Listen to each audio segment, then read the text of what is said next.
Cinephiles, film enthusiasts, and relaxation seekers.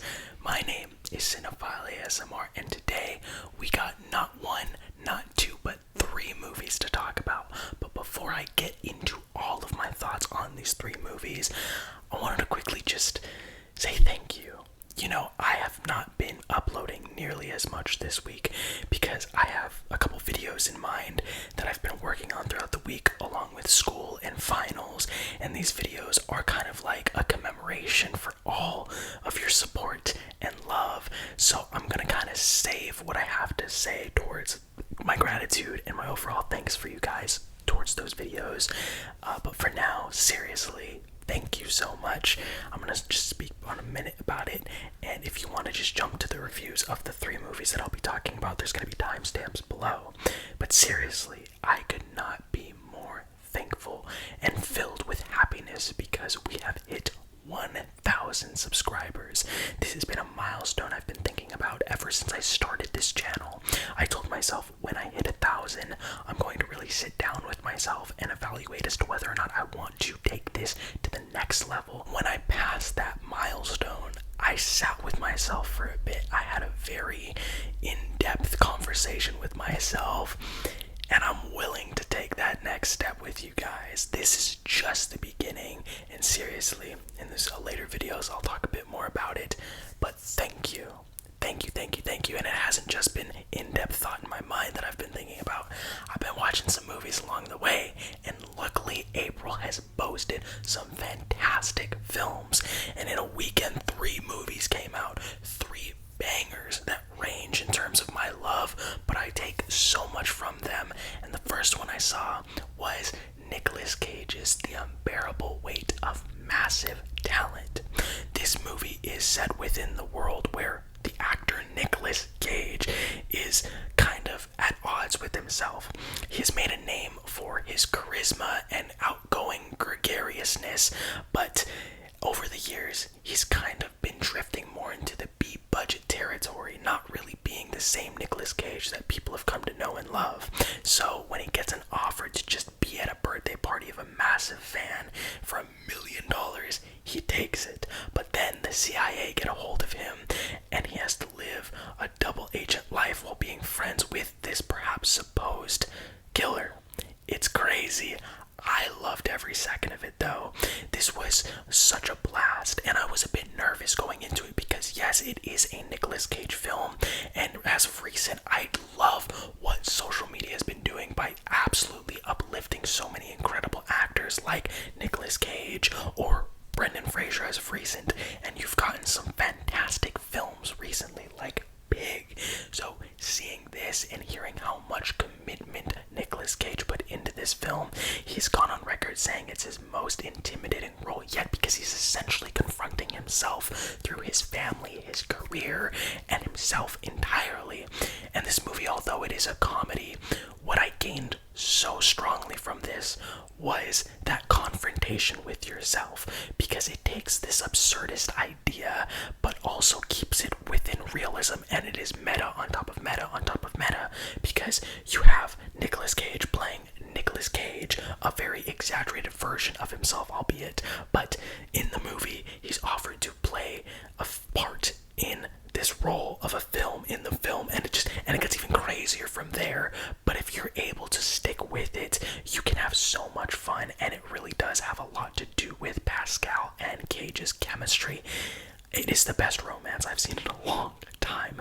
Their energies bounce off of one another, and you can tell because Pedro Pascal has said he's a huge fan of Nicolas Cage. Nicolas Cage is such a humble man, and they have these back and forths about what movies they love in the film and what cinema means to them, and it reminded me so much of these friends that I have and the dialogues that I've made, and that's what it's all about. This channel is a perfect example of that.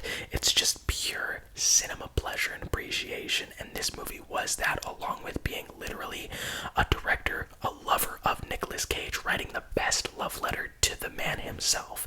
It's fun, it's an enjoyable ride, albeit at times a little bit clunky in the editing, and of course you're not going to expect some camera work that's so profound. It is a lot of shot reverse shot of up close, but that's alright. When you are having gives you, hey, I'm not going to be complaining here. I laughed, but it also struck me very emotionally as someone who loves the medium, and it felt like such an appreciation to that on a scale with such comedy and fun. It was lighthearted, but with a lot more depth than I was expecting. Nicolas Cage brings it his A game, starring in a comedy that I haven't even seen him in since probably Kick-Ass, and he's awesome in it. Him and Pedro Pascal are just electric to the umpth degree. It's so much fun. With all that said, I'm gonna give The Unbearable Weight of Massive Talent a B+. Following directly after having seen that, I saw DreamWorks' newest animated film, The Bad Guys. Now, this movie is about a group of ragtag thieves that are all the animals and creatures that we have grown to fear. A shark, piranha, tarantula, snake, or the leader of it, wolf. And that's their names. It's not the most original, but I'm telling you, this movie is great. So, these group of thieves end up getting caught and they're left at a crossroad. They can continue down the path they're going to, but wind up in jail, or turn a new leaf and become the good guys. So, obviously that isn't as easy for them who've been brought up in the crime world, but they try. What precedes being one of the best times I've had at the theaters, period. When I was watching The Bad Guys, there came a point very early on, because this movie states its mark stylistically from the first frame, that reminded me that you don't need an incredible plot. You don't need something with twists and turns trying to outdo itself in terms of originality, when you have creativity and a mind and a group of people that are so willing to put everything into the animation like they do for this.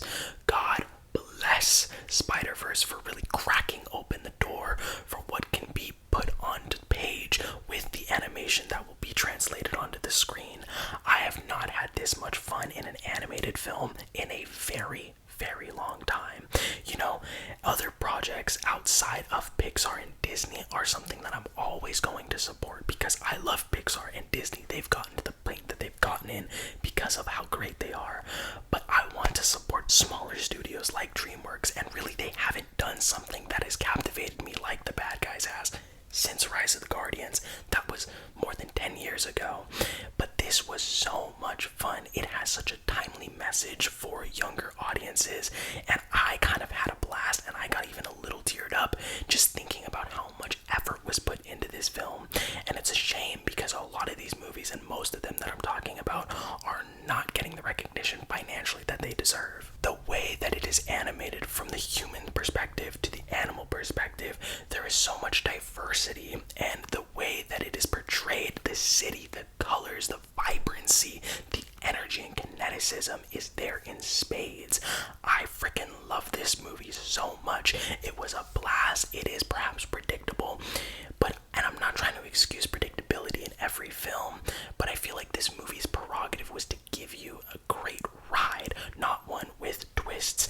And within that familiarity, it brought me back to being a child and feeling that inspiration, those seeds set, while my young self would be sitting back in the couch completely amazed by what I was seeing.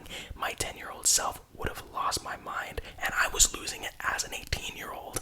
I love this movie so much. It's a spy thriller, it's a kid's film, but it's also a movie that's hilarious with a poignant message for all people alike. It's so much fun, and I need you guys to support it. With all that being said, amazing voice acting, story that doesn't need to be completely original, but it's within the vision and creative identity which stands it apart from everything that I've seen in the animation department. I'm giving The Bad Guys an A-. Now, wrapping things off, the last film that I saw, the most recent one, which had been Robert Eggers' The Northman. The Northman is a Viking revenge epic starring Alexander Skarsgård as Amleth, a son brought into the world by his father, the king, the ruler of his land, played by Ethan Hawke, who gets killed by none other than the uncle. And Amleth flees the island completely filled with rage, wanting to avenge his father's death by seeking revenge on his uncle. So he trains for years, building himself up as a beast, a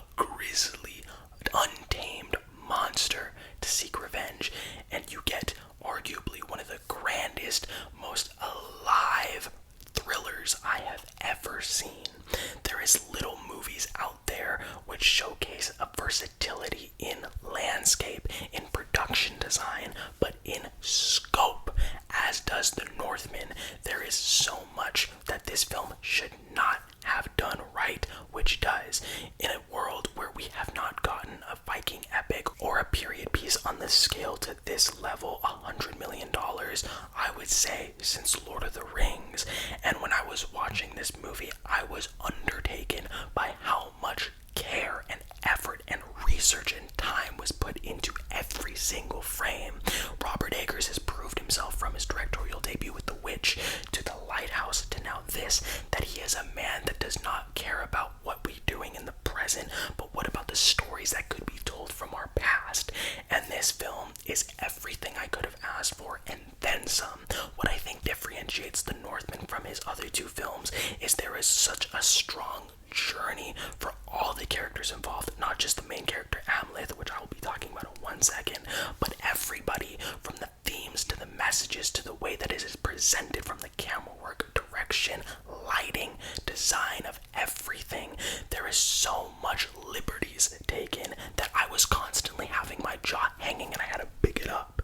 When I was sitting there, there was many shots that I thought from every single standpoint technically, how the heck did they do this? And it is all fueled by a crew and a cast that knew exactly what the assignment was. Alexander Skarsgård possesses some of the most animalistic, beast-like physicality I have ever seen. It could rival Hugh Jackman as the Wolverine or anybody else who has gotten physically prepared for a role. I mean, he's tall, very tall, but his stature, he loses himself, absolutely loses himself, and you kind of need to play this man who is so driven by revenge that he only wants to live to kill his uncle after what he did to his father. And you get one of the most exhilarating experiences. It delves into madness head on. It deals with the psychological elements that Robert Eggers has made himself known for, while also staying very grounded and having a strong heart at its center. Believe me when I tell you, I have never seen a film with this much scale put into it, from very practical sets to the backgrounds traveling around the world to get this vibe, this feeling of a story set centuries in the past. And it's such a shame that this movie is not making money, because we preach and we scream from the mountaintops how these big superhero films are ruining cinema, but we are the ones ruining cinema. If you feel that way so much, freaking go use your money to support movies that you feel are original.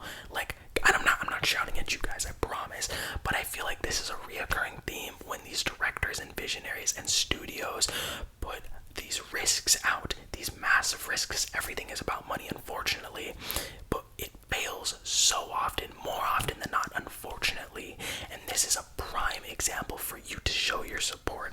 I want to see this movie again.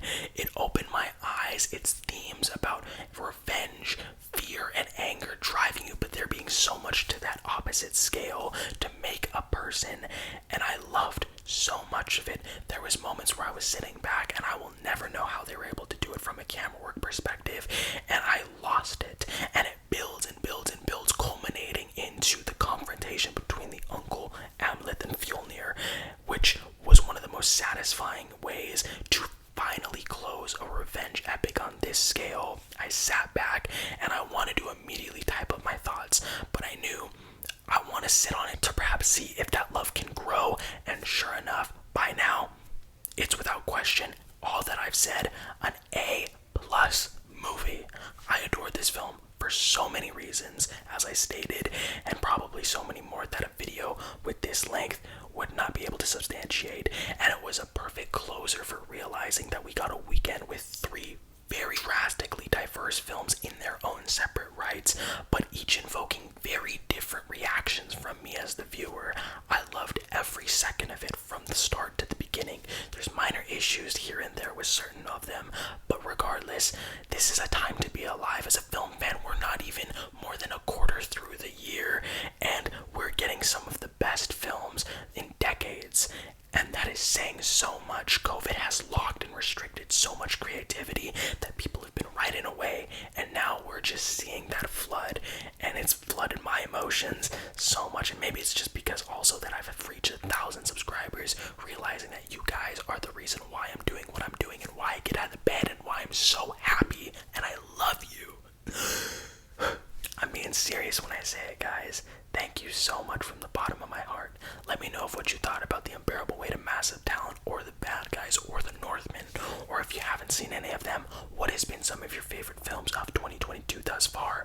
Also, what are you most looking forward to for the remainder of the year? We're getting some extreme bangers. We have Doctor Strange in the Multiverse of Madness coming out next week, and I was able to snag some tickets from more of a content creator screening of it in LA that I'm driving out to, and I'll be getting so much coverage for that. I'm gonna be taking precautions, but I cannot wait to show you guys that.